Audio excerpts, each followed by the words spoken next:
Bonjour encore amoureux de Dieu, bienvenue à la RAD, la révolution des amoureux de Dieu, une révolution d'amour pour Jésus-Christ l'époux, un mouvement qui vraiment a commencé.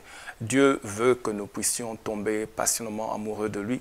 Et je bénis le Seigneur pour votre présence, vous tous qui me suivez. Nous allons prier et continuer ce que nous avons déjà commencé à débattre.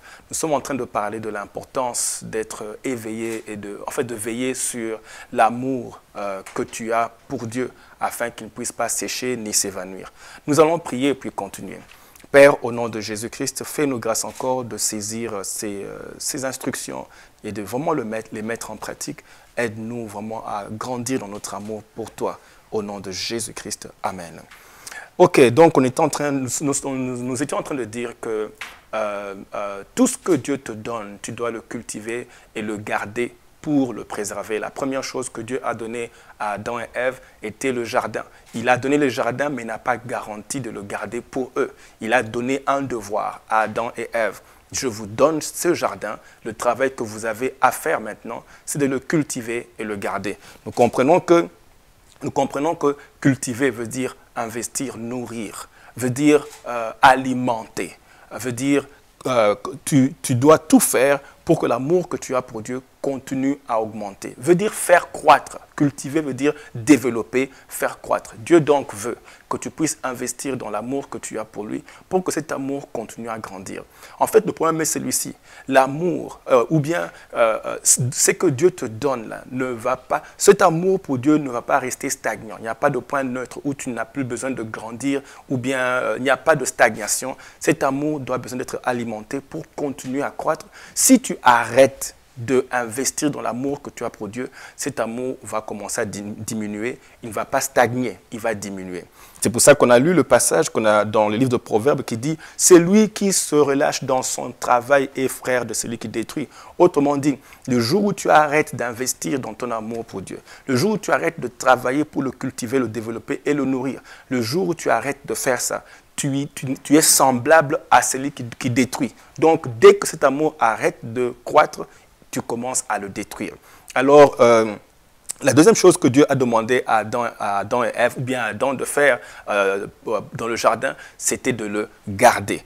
Si Dieu te donne quelque chose et te demande de le garder, ça veut dire qu'il y a un intrus, il y a quelqu'un qui aura accès à cet amour. Il peut le voler. Si on te demande de garder quelque chose, en fait, le mot garder veut dire, en hébreu, shamar. Shamar veut dire planter une haie ou bien mettre une clôture et commencer à surveiller, un peu comme les officiers d'immigration vont à la frontière pour surveiller la frontière et empêcher que quelqu'un puisse entrer. Dieu te dit, l'amour qu'il t'a donné, non seulement il doit continuer à grandir, mais tu dois tout faire pendant qu'il est en train de grandir, tu dois tout faire pour le garder contre l'intrus, le voleur. Le voleur peut, et Dieu nous explique que si Dieu te dit de garder, ça veut dire que le voleur peut avoir accès à ton amour. Il peut avoir accès dans ton cœur et commencer et voler l'amour que tu as pour Dieu. C'est la raison pour laquelle je vous ai posé la question au début, est-ce que tu peux garantir que tu aimeras toujours Dieu ? Tu ne peux pas garantir cela si tu n'es pas en train de faire ces deux choses-là. Si tu n'es pas intentionnellement en train de cultiver l'amour, si tu n'es pas intentionnellement en train de protéger l'amour, tu ne peux pas garantir que tu auras le même amour que tu as pour Dieu aujourd'hui. Alors, tu dois tout faire, nous devons tout faire pour garder cet amour-là, le protéger. Jésus nous prévient en parlant de celui qui peut voler l'amour. Jésus nous prévient et il dit, le diable nous prévient dans le livre de Matthieu, chapitre 24, verset 12, que le voleur ou le diable a fait de ton amour, l'amour que Dieu a mis dans ton cœur, le diable a fait de cet amour-là sa cible. Matthieu, chapitre 24, verset 12. La Bible dit ceci. À cause de la progression du mal, l'amour du plus grand nombre se refroidira. Dieu nous explique qu'il y a une saison dans laquelle nous allons entrer. Et cette saison est déjà là. Dans cette saison, le mal va progresser ou se répandre. Le mal va s'intensifier. Le mal va continuer à se généraliser. il va devenir de plus en plus fort. Dieu dit dans cette saison-là, quand on parle du mal ici, évidemment, on dit le diable va utiliser, le mal ici, il parle de la perversion, les divisions dans les familles, l'amour de l'argent, l'inégalité, l'injustice, les tourments, les persécutions, toutes ces choses. Le diable va utiliser toutes ces choses, la perversion, la dépravation des mœurs. Le diable va utiliser toutes ces choses pour assassiner ton amour pour Dieu.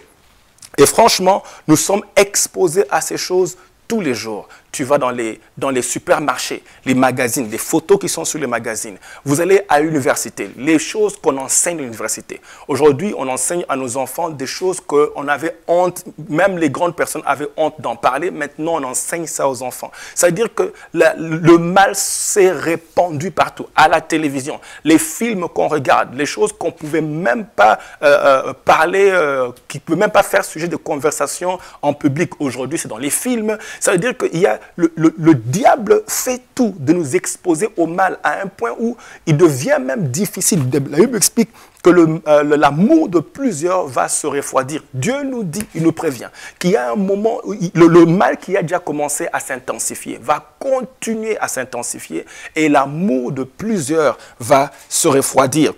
Dieu nous prévient d'un danger. Il dit l'amour de plusieurs va se refroidir. En fait, ce n'est pas quelque chose de nouveau. Ce n'est pas comme si un jour le mal va s'intensifier. C'est aujourd'hui, en fait, c'est depuis longtemps, le mal petit à petit s'est infiltré dans tout ce que nous sommes en train de faire. L'iniquité s'est infiltrée dans tous les domaines de la vie, au point où Dieu dit que le mal a tellement cru, grandi, que l'amour de plusieurs sera affecté. Si tu ne fais pas attention, même ton amour à toi aussi sera affecté.